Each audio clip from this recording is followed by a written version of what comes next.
to keep us from becoming crackpots. Crackpots. Once upon a time, before we had crack heads, the word pot was the slang word for brain.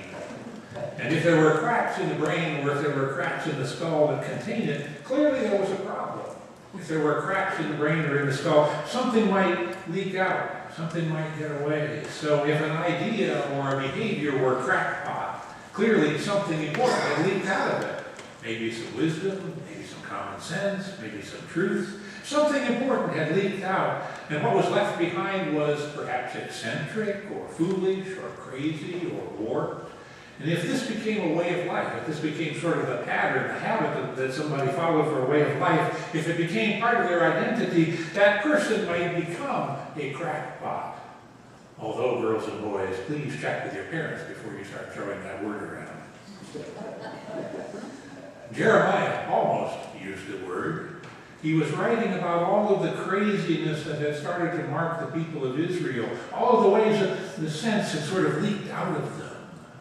And at the bottom of his list, after he had listed them all out and added them all up, when he gets to the bottom of the list, he adds up to this powerful metaphor. They dug out cisterns for themselves, cracked cisterns that cannot hold water. Cracked cisterns.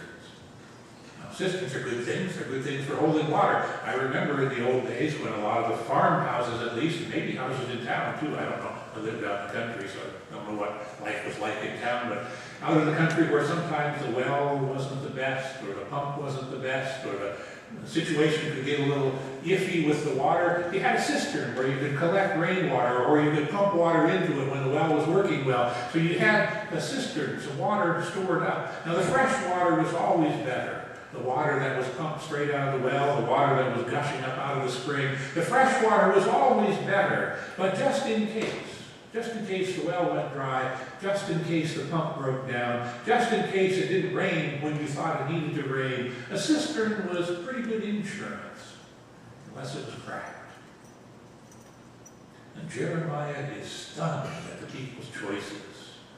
God had offered Israel living water. God, who was the fountain of living water, had offered Israel that kind of water that bubbles up into life and vigor and health and goodness. God had offered them living water, but they behaved like crackpots, and they forsook the God who was their water, and they chose instead to dig cisterns that could not hold water. It happened, said Jeremiah, when we become forgetful. It happens when we forget who we are. It happens when we forget what matters. The value starts leaking out through the cracks, and the meaning starts leaking out through the cracks. And pretty soon we start grasping at worthless things because we don't know any better. Maybe that's why today's Hebrews reading was paired with this reading. Today's Hebrews reading perhaps comes to us to help us stay more mindful. Mindful of the things that matter. Mindful from the stuff that we don't want to leak away from us. Mindful of the stuff that keeps us connected in good ways. Connected to God, connected to each other, connected even to ourselves. The opposite of crackpot living. There's nothing crackpot about mutual love. There's nothing crackpot about living in a relationship and living it well. The relationships that make us neighbors and friends and family. There's nothing crackpot about honoring marriage, that most special relationship you have with your partner, your spouse. There's nothing crackpot about keeping holy and undefiled the marital bed, where the intimacy of this most holy relationship is played out in its beauty and fullness. There's nothing crackpot about giving money no more than its legitimate value. Money does have value, and we need it, and it does matter, but it cannot give us what only God can give us. So there's nothing crackpot about giving money, only its legitimate value and nothing more, especially when we are turning to the God who is committed to be our helper. Nothing crackpot about any of that, but sometimes trusting a stranger can be kind of crackpotty. We know too much these days about strangers who molest children. We know too much these days about strangers who rape women. We know too much these days about strange teenagers who beat veterans to death simply because they got bored. Being uneasy around strangers is wise. and only a crackpot thinks otherwise. And yet, sometimes under the guise of a stranger, an angel shows up in our lives. It does happen. Maybe you remember the story back on August 4th.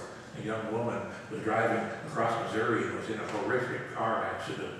The emergency workers were struggling to get her out of her car. She was still alive. They were trying desperately to get her out. And everything went wrong that could go wrong. And no matter what they tried, it just went from bad to worse.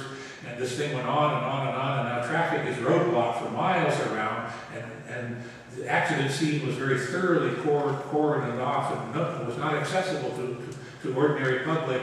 But suddenly, in the middle of all of this, a priest showed up. Remember the story? Or some guessed maybe he was an angel who showed up suddenly right there to pray with the girl and talk with her and keep her calm and sort of walk with her until finally they got her extracted. And then suddenly as he appeared, he disappeared. And nobody knew who he was.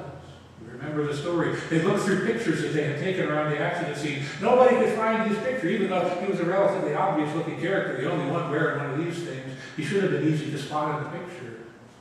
A week later, he was finally identified as Father Patrick Dowling, a stranger who showed up as an angel, a bearer of God's goodness, and a bearer of God's grace, and a bearer of God's comfort. And there's nothing crackpot about that. And yet, who knows? Who knows? We've watched crackpot behavior in people who try to make themselves more important than they really are. We watch these people push and jockey and talk too loud and talk too much. You wish that somebody would put them in their place. And so you and I, because we have watched this, we know better. Our humility catches more favorable attention and maybe even sometimes some honor. You heard Jesus talking about all of this. He's at Sunday dinner with one of the leaders of the Pharisees. He's there as a guest in this leader's home. And it's kind of like Sunday dinner, Sabbath, only it was, in our thinking, Sunday dinner. You know about Sunday dinners, maybe. Maybe your family or your extended family still has Sunday dinner. It's the ultimate sign of belonging. To be invited to family dinner. Sunday dinner is a sign that you belong to the family, or at least you belong to the clan, or at minimum, you belong to the circle of friends that is close to the family. To be invited to Sunday dinner is an important sign. Kind of like us here this morning, preparing to gather around this table. We gather around this table because we belong, because this is our church, and that's good. That's as it should be. That same Jesus who gathered his disciples around the table on that first Maundy Thursday has been gathering disciples around that table generation after generation after generation, even as he gathers disciples around that table this morning, and will continue to gather us around this table as long as there is a church on earth. That is most certainly true. So then is Jesus a crackpot when Jesus tells us that the invitation needs to broaden? Not only your friends, and not only your neighbors, and not only the rich folk around you, but Jesus said also the poor people, and the crippled people, and the lame people, and the blind people, the people who have nothing to offer in return, the ones who simply need a meal, the ones who simply need some friendship, the ones who simply need someone to offer them welcome, someone to offer them grace. Would we be talking like crackpots then if we said in Jesus' name when we gather around this table, are you hungry? Then come. Are you thirsty? Then come. Come whoever you are because you yearn to taste God's goodness. Come whoever you are because you yearn to taste God's grace. Come whoever you are because you yearn to taste God's mercy. Come whoever you are because you yearn to taste God's forgiveness. Come whoever you are because you yearn to taste God's justice. The justice that sets things right between you and God. The justice that sets things right between you and your neighbor. The justice that even sets things right inside your own being.